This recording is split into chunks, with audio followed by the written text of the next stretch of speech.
नमस्कार शिखा संफुड को आपण मानक स्वागत जनाऊँगी। मुझे बनाऊँगी छेना खीरी जोटा कि बिना चावल रे और बिना मिल्क मेड रे। आसंते देखिबा एई खीरीटी मु किपरि बनाऊँगी। वीडियो आरंभ करने पूर्व जदि आपण मैंने पर्यंत मो चैनल नुआ अच्छा आपण मानक मो वीडियो गुड़िक भल लगुच तेज मो चैनल को निश्चय सब्सक्राइब करूँ। पाखे थिबा बेल आइकन को निश्चय क्लिक करूँ जहाँद्वारा नुआ नुआ वीडियो नोटिफिकेशन आपण मैंने पाई परिबे।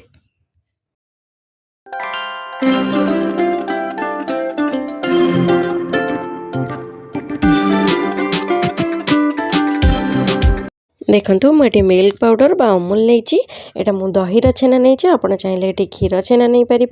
ये किसी काजू और किसी किसमिश चीनी नहीं गुआ घी दीटा गुजराती की छेचिकी नहीं क्षीर आठी डालिंबर मंजी नहीं। ये फलटा ऑप्शनल अच्छे आपको जब फल पसंद आप काटिकी पकई पारे ना खीरी की आप सेमती खाई पारे। देखंतु मैं गैस रे कड़ाई बसई देछि। कड़ाईटा टिके गरम हैलाठू मैं जो गुआ घी नहीं से गुआ घी को दे दूची। गुआ घी रे आमे जो काजू और किसमिश नहींचे ताको भाजिकी काढ़ी नबा। मैं काजू और किसमिश के दे दूची देला परे ताको हल्का भाजिकी ताको मु काढ़ी नेबी। देखंतु ये मोर काजू किसमिश हो गलानी मैं एबे काढ़ी नेबी याको। देखंतु एबे जो सेम कड़ाई रे जो घी अच्छी तादरे अल्प चीनी दे देबा। चीनी की आमे कैरेमेल बनै देबा। बनै सारला परे एथिरे जो क्षीर रखिचंती आमे क्षीर को ढाली देबा। देखंतु मटी चीनी दे सारला परे गैस रो फ्लेम को पूरा लो रखिची। चीनी टिके मेल्ट हला परे मु ताको खरिकारे एमती गोळै दउची। एठी हमर चीनी रो कलर पूरा चेंज हो गलानी। मु एबे जो क्षीर को नैची क्षीर को तादरे दे देबा।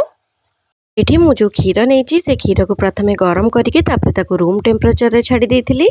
देखंतु एठी मु क्षीर को दउची। क्षीर को देला परे गैस रो फ्लेम को पूरा लो रखी दबा आ ताको खरिकारे एमती टिके चलै नबा। एठी मु जो क्षीर नहीं से क्षीरटा टिके उषुम होला परे देखंतु मु अल्प किछि बाउल को काढ़ी दउची जो थरे कि आमे मिल्क पाउडर को गोळैबा। बेसी गरम हेले मिल्क पाउडर हमर बिंडा हे जिवो भलरे गोळै हबनी। एठी मु जो गुजराती की गुंड करके रखिली से गुजराती गुंड को आधे पकई दबा। एठी जो क्षीर काढ़ी रखिली तादरे मिल्क पाउडर को गोळै दउची। एठी मिल्क पाउडर पकई सारला परे ताको भलरे पूरा मिक्स कर देबे जेमती तादरे जमा भी बिंडा रहिबनी। देखंतु मटे ताको भलरे मिक्स कर देइची। जो क्षीर फुटुथिला क्षीर रे मु ताको ढाली देइची। ढाली सारला परे एबे ताको भलरे टिके गोळै नबा। देखंतु ये गैस फ्लेम को सेमती लो रखिथिबे जमा भी हाई करिवेनी। हाई कले क्षीर हमर एठी फुटिकी उतुरी जिवो। एठी क्षीर हमर लो फ्लेम रे फुटुची। मु जो भाजिकी नैथिली काजू किसमिश ताको एथरे पकई दउची। देखंतु पकई सारला परे मु आउथरे हल्का गोळै दउची।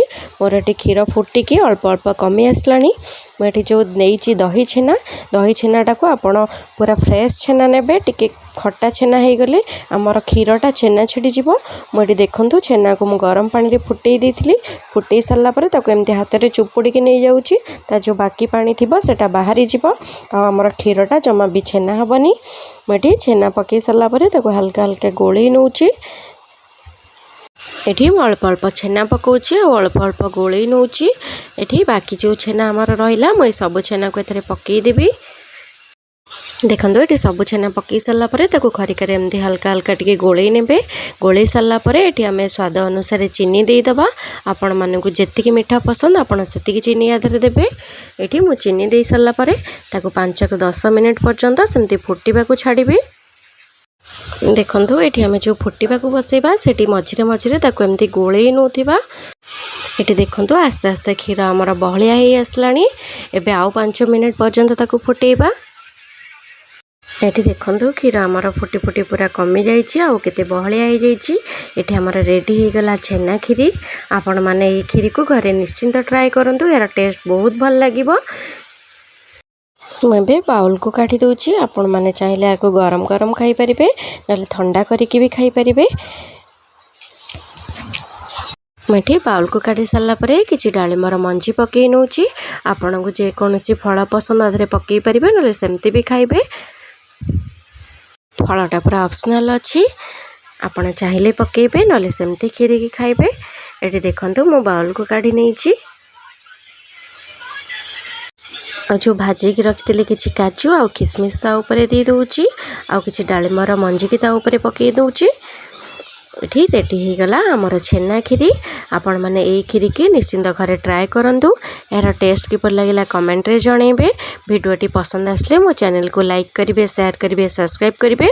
आपण माने जदि फेसबुक पेज रे देखुचंदी मो पेज को फॉलो करबा को जमा भी भूलिबेनी। Thank you.